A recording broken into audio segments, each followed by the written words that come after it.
એક છોકરો હતો ને, પછી એના પિતાજી હતા, એટલે પિતાજીને એને ડેલીમાં ખાટલો નાખી દીધેલો.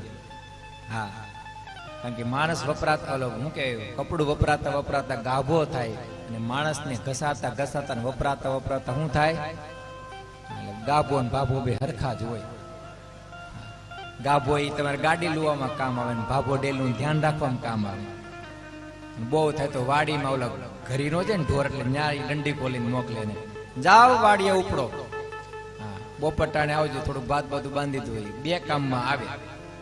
ત્યાં દાદા જેને પોતાના પેટમાં પણ સારું ખાધેલું નહીં, દીકરાને પેટે પાટા બાંધીને મોટા કરીને ભણેલા ગણાવ્યા, દાદાની ઉંમર થઈ એટલે સ્વાભાવિક છે કે રોગ તો કાંક આવે જ.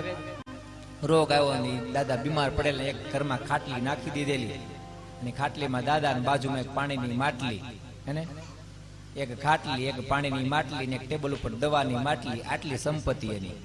હા, અને આપી દીધેલું. અને પછી એક વાસણ એવું ઠીકરાનું કાંક આપેલું પાણી પીવા માટે કાંક.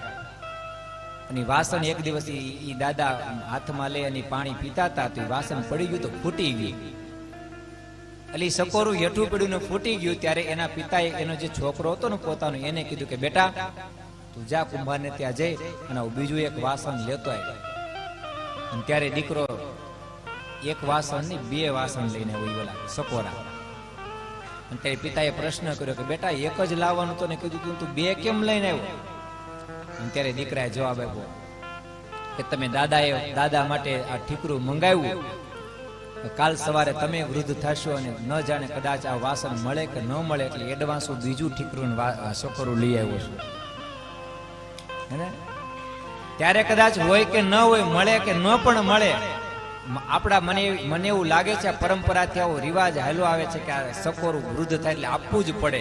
તો તમારા માટે પૂર્વ તૈયારી કરું છું.